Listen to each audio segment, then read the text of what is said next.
In this video, we will introduce access modifiers. As we talk about classes, one thing that we keep rehashing is the fact that classes have to be their own entities. That said, we have to figure out a way in which we can make sure that these entities of classes that we're talking about are actually their own entities, meaning they are their own black boxes. So if you think of a car, a real world car, right? You have a steering wheel, you have all of these other things that are working together to make what we call a car. When you drive a car, you don't usually you don't think about all of these pieces that make up the car. You don't think about the engine, you don't think about the lights, you don't think about a lot of things. But all of these things are working together. So the engine is totally different from, say, anything else that makes up the car.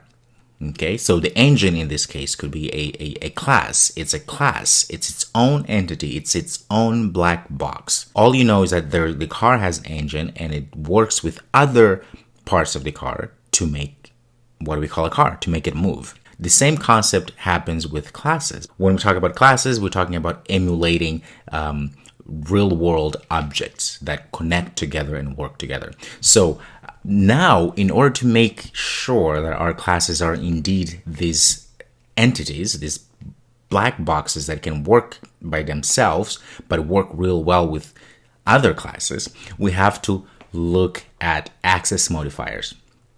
Now, the access modifiers we're going to look at will be public, right? That's an access modifier. So our public, private, and protected. So the main ones we're going to look at are public and private. Protected, we'll look at them later, at a later time, okay? So public. So if we look here, we go back to our person class we created earlier. We see here we have our instance variables, or property, or states, or fields, okay? There's different names. We say here string name, right? Well, this implicitly actually here is a public, which means this string name here can be accessed anywhere. So here inside of our main method, we could go ahead and say my person dot age or name. As you can see, they're all public. Okay, so we can access them from anywhere from another class directly. So we can change this field name directly. A public, if we put a public modifier, access modifier before we create our variable, such as the way we did here, we are saying, okay, this name here can be accessed from anywhere, which is fine. This means that our public can be tempered with outside the class, just like we saw here. Let's get rid of this, and let's get rid of all of this as well. That way we have a clean slate. The next one is going to be private, and you can imagine what this will do. Private means it can only be accessed within our person class, right? So if we save this, if we go back here and we say, for instance, my person dot, notice we don't see our age anymore here. All we see is name. Well, this is important because we need to make sure, again, our classes are always their own entity. Our classes keep their integrity, meaning that they are their own entities. They can work with their own data, and they cannot just let anybody else to come in and tamper with and change their variables. And this is very important because later on you will notice, try to imagine if this class person here, if we let everything be public, for instance, age and name and any other instance variables we have here, then any other class could come in and say, like we did here, my person dot name, and change it to something that we may not be willing to be changed to. Okay, in these small examples here, that's totally fine. We can do that, and there will be times when it's a good idea to have a public instance variables we want to be able to access from other classes, but most of the times you need to make sure you hide all of your instance variables, because then, as we will learn later, we will then create an environment inside of our person class, inside of this class here, that will make this class its own entity for sure. That's very important, because the last thing we would want is, for instance, if we had another instance variable here, let's say int height. If we had this int height here, it wouldn't be a good idea to have it as public, because any other class, if we create here, instantiate, we wouldn't want somebody to be able to create a class, right, like my person, and then go height and give it 0, for instance. Because now we have a person with height 0, and if this person class is also working with other classes in a bigger application, then you can see the issues that can create.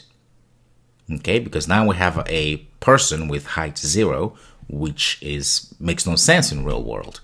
So clearly this would be a good candidate to say private. That way, this height, everything that is private inside of our class here, can only be manipulated inside of a class, which is exactly what we want it to be, what we want it to happen, because a class has to be its own entity, its own black box. Private,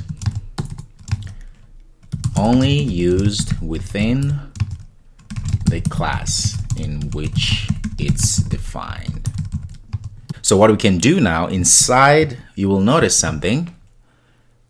So if we go say private this as we can now get rid of all these initializations there. So now that we have like something like that, all they're private, if we go back here and save, notice we have a problem here. We cannot access them directly. The field person.name is not visible, which means we've hidden it so that we can only use inside here, inside of our class. And so protected, let's go ahead and change this to protected just for the sake of it. So protected is another access modifier, which means that this variable name here can be used within the same package and or derived classes. So that means if we change the name for protected, since we're still in the same package, let's get rid of this here because we will still have an error. So as you can see, person.name, it's still working. Why? Because we talked about a package here. We are still in the same package. So Java class, which has our main, is inside of the same package as person. That's the reason why we are able to even access if we use our protected access modifier. All right, so we will see defined. There we go. A few errors there. Protected, then we can say within the same package and or derived classes. And we'll look at this with more details when we start talking about advanced topics in inheritance and perfect. So now you've learned how to make your classes protected, how to restrict access to your variables, your instance variables in your class by using protected, private, and public, allowing access to your instance variables from other classes, and private, not allowing access from different classes, but being able to manipulate all of those data inside of that class. Okay, and of course protected, allowing access within the same package and or derived classes. I'll see you in a bit.